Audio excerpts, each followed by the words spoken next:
You are listening to the Life, Hope, and Leadership podcast with Nick Chybrzynski, a transparent, honest, and encouraging podcast to equip you through real life experiences.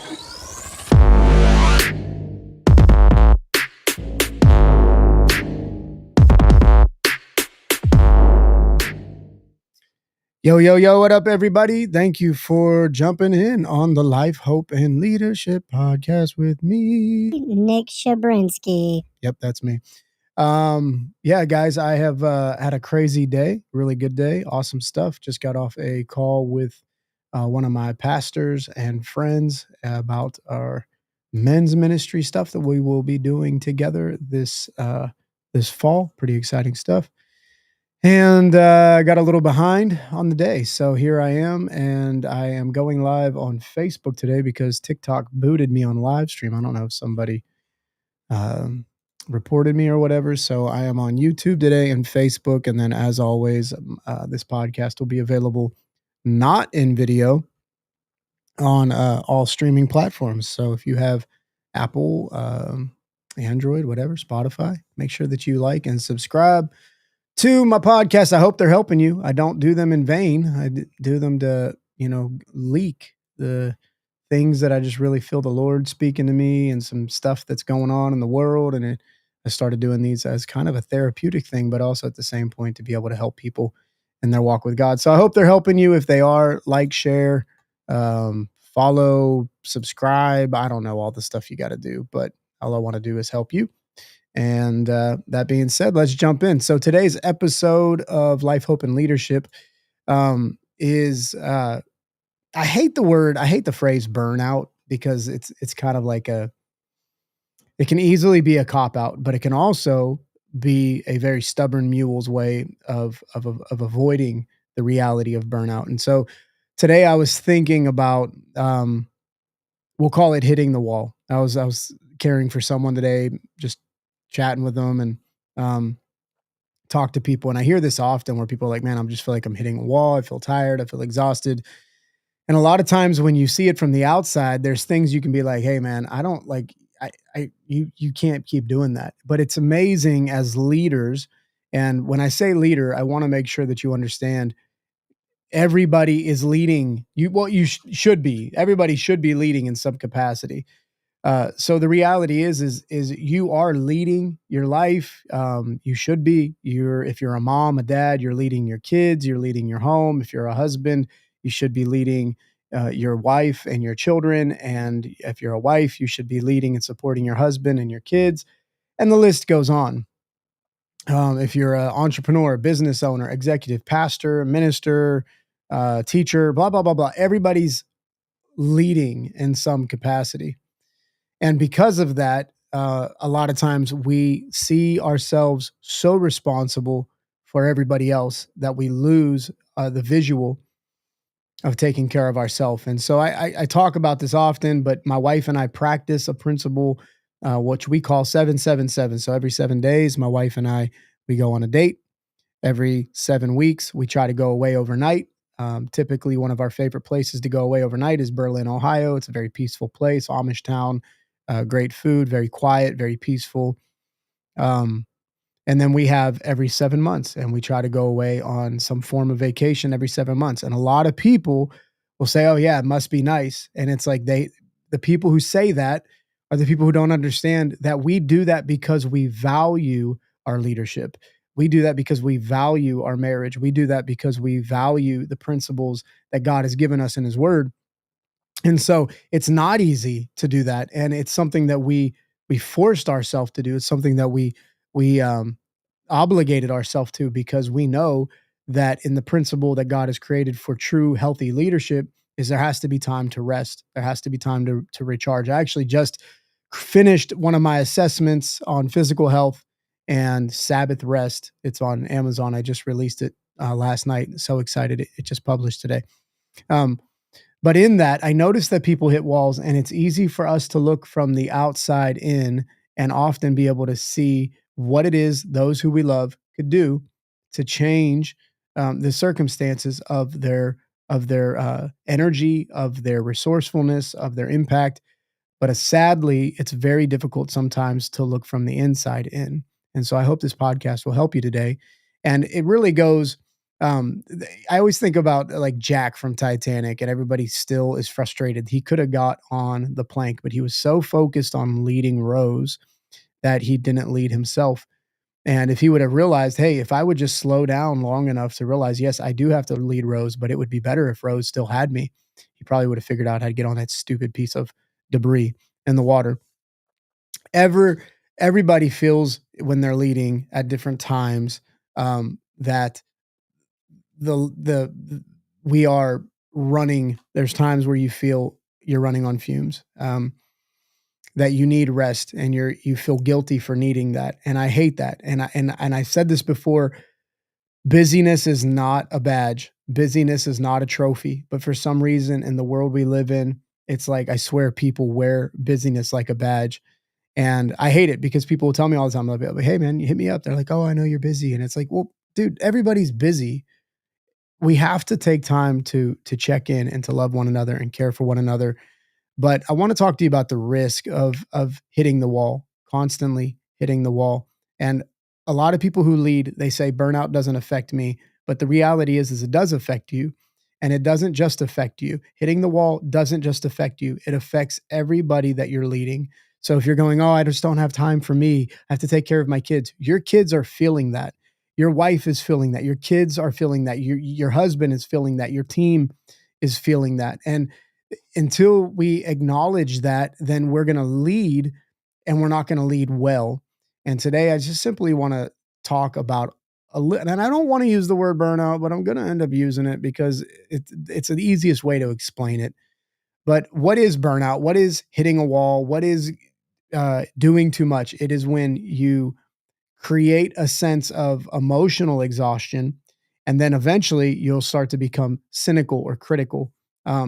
This is very dangerous. And then you will begin to feel ineffective. And then feeling ineffective makes you feel exhausted. And then feeling ineffective makes you cynical. And then next thing you know, you're just in a crazy cycle that my wife and I talk about often in marriage ministry stuff.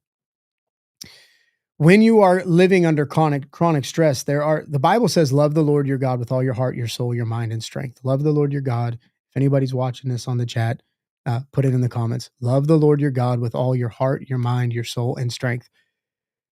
I've often talked to people about emotional intelligence. We talk about spiritual intelligence. You hear people often, they'll talk about mental health, and that's great. I think it's important, but people want to talk about mental health and they can't figure out how to get a wrap on mental health, and they neglect the spirit. But Jesus said, my heart for you is that you would prosper as your soul prospers. Well, your soul is your mind, your will, and emotions. So you can't prosper until this stuff is in order. And the Bible says that outside of Christ, your spirit man is dead. So if you have a dead spirit and you're not prospering in Christ, then your mind, your will, and your emotions aren't going to prosper. Then the rest of your life's not going to prosper. It's a very simple dynamic, but what we do is we want to medicate. We want to psychology. And I love psychology. I think it's great. We want to go straight to psychology, straight to medication. And people go, mental health, mental health, mental health. And it's like, dude, mental health has to be inside of a healthy spirit. You can't just have water health. You need to have it in a vessel, and you need to have a clean vessel. So Jesus deals with the spirit man. He deals with the sin and the iniquity of us. And then he gives us the opportunity to have a clean vessel of which we can put our mind, our will, and emotions in, our soul, our thoughts. And then we can start to really sort out what it means to have authentic, healthy mental health. And I want people to have that. A lot of times we're so spiritually Christians, and I'm a pastor, y'all. I love Jesus. I'm Pentecostal. I pray in the Holy Ghost. I got gifts in the Spirit. I believe in the living fruit and power of the Holy Spirit. Okay, so if you're asking, I am. But I think Christians have too often become so super spiritual that we're just like, it's all Jesus, brother. It's all Jesus. And I've heard this in Bible college. I heard it in ministry. I've heard it as a pastor. And it's like, bro, you're not okay. You're not all right. Just because you love Jesus don't mean your mind is right. I say it all the time. I met people with great hearts and terrible minds. We got to love the Lord with all our heart, mind, soul, and strength. So one of the areas we're going to reference a bit in today's podcast is emotional intelligence. And just because you have emotions doesn't mean you're emotionally intelligent. Ask a 5-year-old. Ask a 15-year-old who's going through puberty. Ask a 40-year-old who's going through midlife crisis. You have emotions, but doesn't mean you're emotionally intelligent.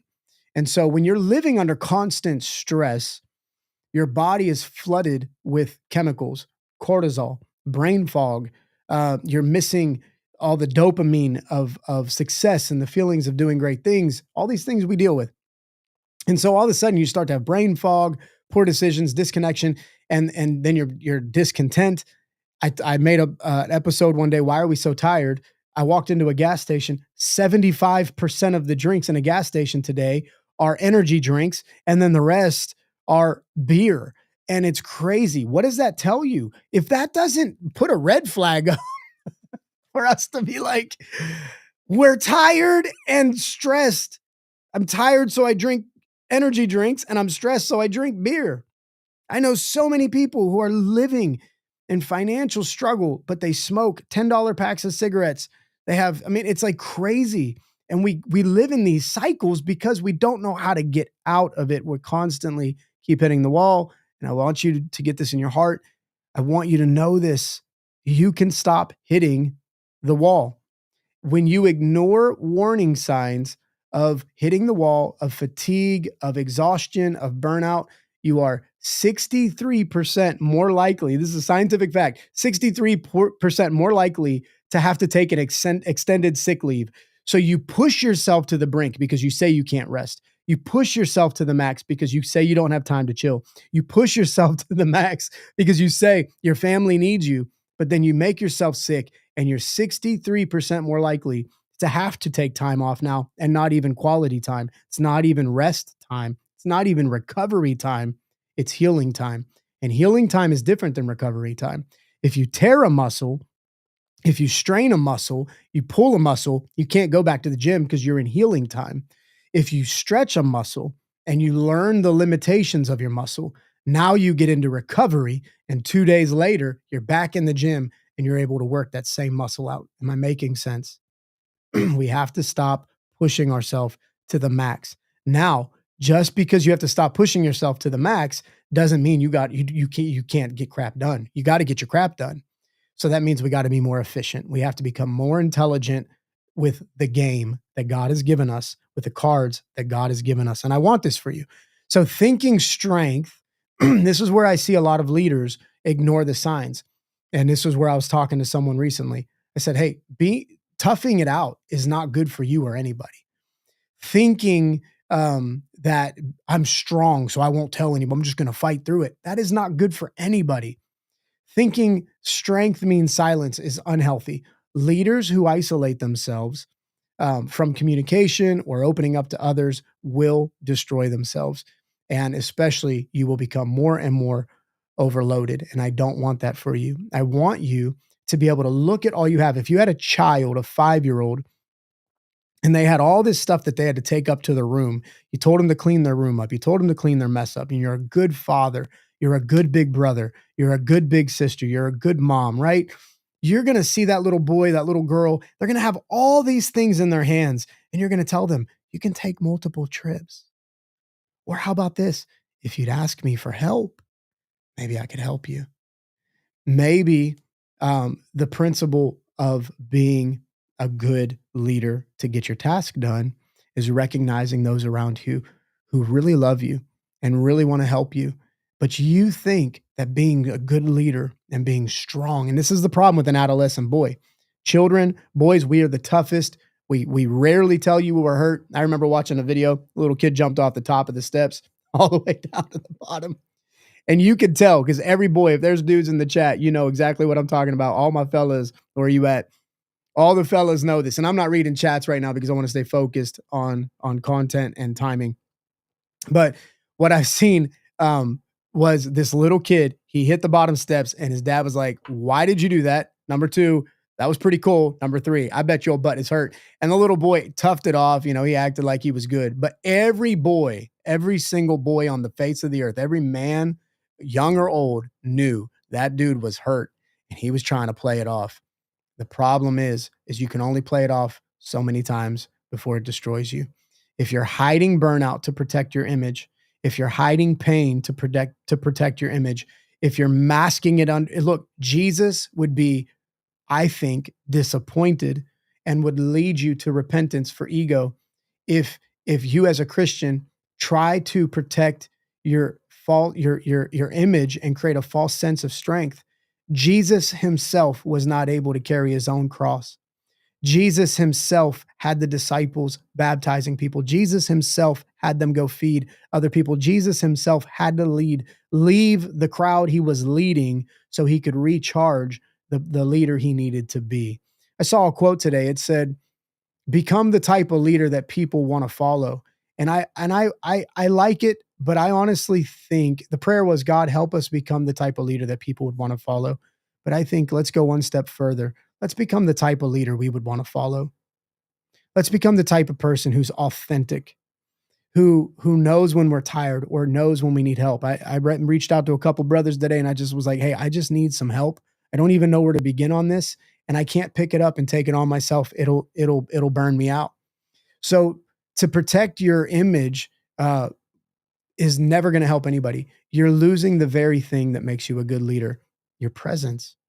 If you're hiding your burnout, if you're hiding your tiredness, if you're hiding your sin, if you're hiding your weakness, if you're hiding your struggle to protect your leadership image, you're actually losing the very thing that we love about you, which is a healthy you being around. I remember when my mom was sick and it was like, man, I wish I had my healthy mom back. I wish I could go run around with my mom. I wish I could go play with my mom. But the sicker she became, the less present she was able to be. The more you burn yourself out, the less present you will be. God, he said, you are the light of the world. He didn't say you were a shooting star. He doesn't want you to burn out. And so it's important in life. And I want to ask you a couple questions, a little evaluation for hitting the wall. And number one, we're going to talk about a little bit of emotional intelligence in real life. If someone wants to put these in the chat, you can. I appreciate if you're enjoying this. If you feel like it's going to help you, share it, like it, comment, chat with each other in the comments. I'm not going to get in. I don't want to get distracted, but you guys can encourage one another in these videos and in these podcasts. I've never done them on Facebook before, so I'm going to go back. And if you're enjoying it, maybe I'll continue to do them on Facebook, but I didn't want to take away from the podcast platforms. Anyway, let's do some real evaluation. I want you to ask yourself this. Am I becoming sharp with people or short with people?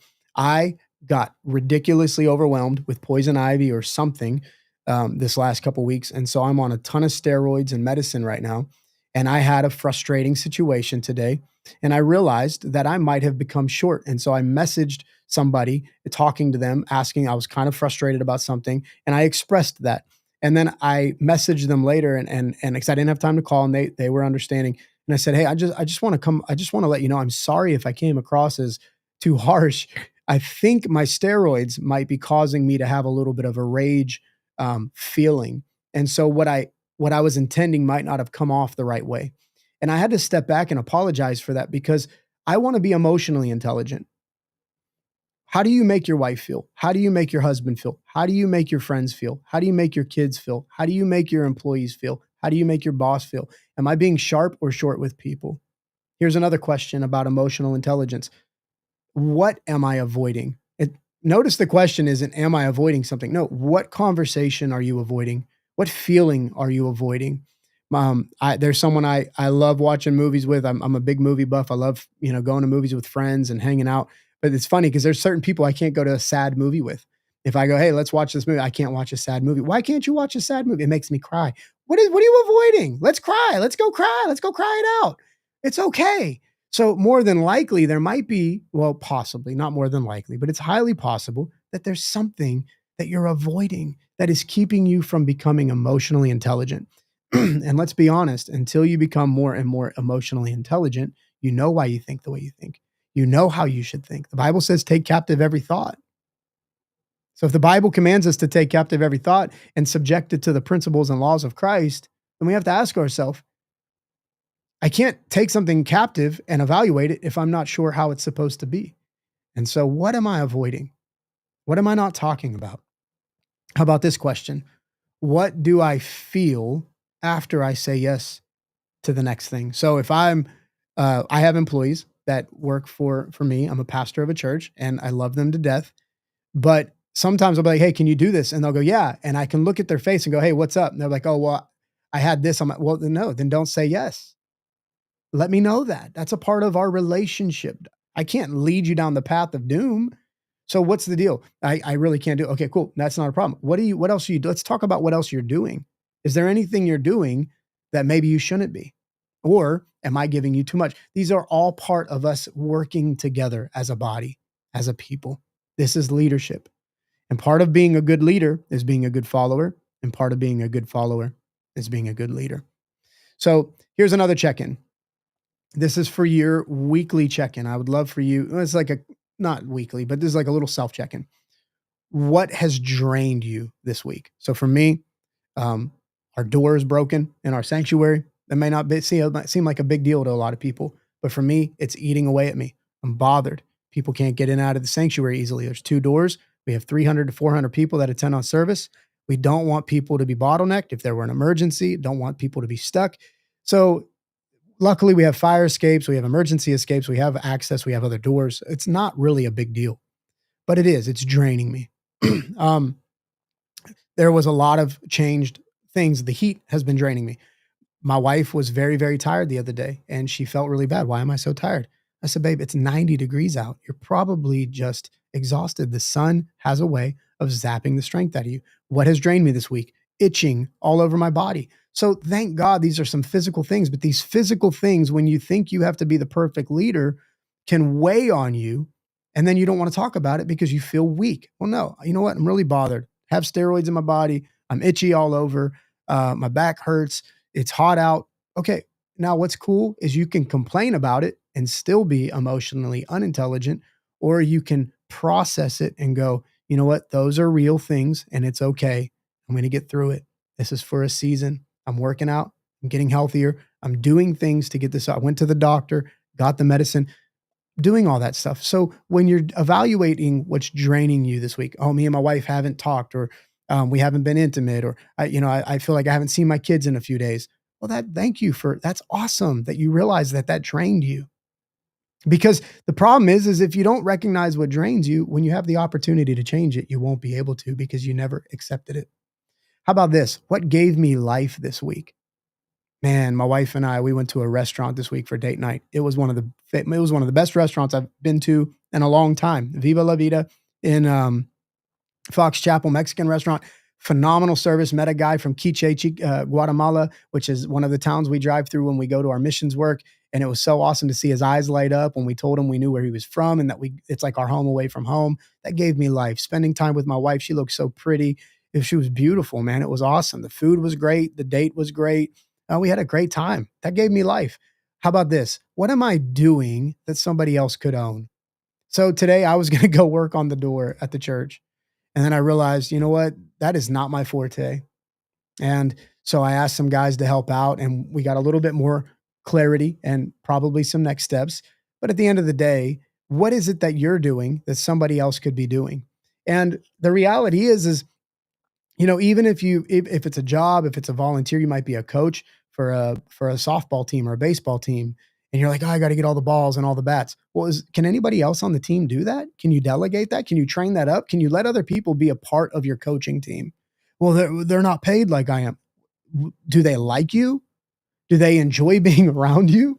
I mean, to me, if carrying some baseball bats to spend time with somebody that I look up to is all I had to do, I would love to do that for them. There are people who love you. There are kids who love you, parents who love you. There are siblings who love you. There are friends who love you and spouses there are people who love you. And when you think you have to do it all, you're actually defeating your leadership opportunity. How about this? Number 4. I hope someone's writing these down.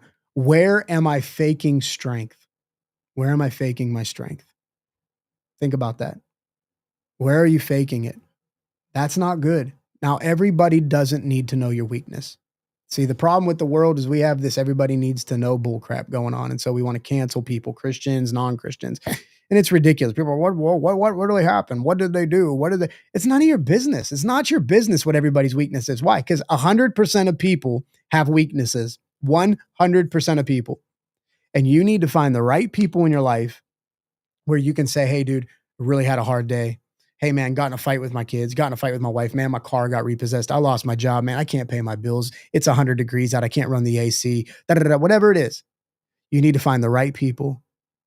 So where are you faking strength? And this is important. The Bible is very clear about this. Moses was trying to do way too much. He was trying to lead the whole freaking tribe of Israel. He's doing all this crazy work. And his father-in-law of all people, thank God he had the humility to listen to his father-in-law. His father-in-law has to come in. This dude was raised under rulers. This dude was an adopted son of Pharaoh. This dude should have known how to do it. And to be quite honest, there's things he obviously didn't pay attention to when he could have. And Jethro says, what you're doing is not good. Write it in the comments, put it on your heart. What you're doing is not good. You're doing too much. And he says, you need to raise up people who can take care of the tens and the hundreds and the thousands and the hundreds of thousands. You need to take care of yourself so that you can take care of them. That is so important. It's important that you understand the power of delegation. And I'm not talking about poop and swoop, which is do this and I'm leaving. No, there's the values to this. And so we live in a grind culture. If you study Japan right now, they are at a deficit. They have no idea how the society is going to exist in the next 30 years because people have been working so hard. They've literally been killing themselves by working themselves to death. It's a true story. You can actually look it up. Japanese men have been working so hard. They have not been having sex and having children, so there's no multiplication, and there's not a next generation in equivalency to run or to handle the taxes and the governmental things. And they're questioning, how are we going to exist in the next 20, 30, 40 years? There's no kids. Everybody's working so hard for money, for the grind, and they're dying young because they've worked themselves way too hard. The Bible is very clear about all this, about rest, about family, about marriage, about community, about the church. And I think it's amazing that the problems that we're seeing as a worldwide issue are all answered in the Bible and through God's creation. So in this grind culture, you might have developed this idea that burning your wick at both ends is strength and great leadership, but it's not. It's actually self-deception. It is the opposite of God's rhythm, and God's rhythm is rest, not restlessness. So anyway, that being said, I got way more to give you, but we are at 27 minutes. Maybe I'll give you this last little bit, okay? Because we got to go. You got to ask yourself, if I got to slow down, if I got to change, how am I going to lead without burning out? So number one, you got to delegate with purpose. Don't just delegate every little thing. No, I'm doing this. I'm going to do my podcast. I'm going to write my book. I'm going to preach. I'm going to meet with my team. I'm going to cast vision. I'm going to work with this. I'm going to correct that. I'm going to handle, but no.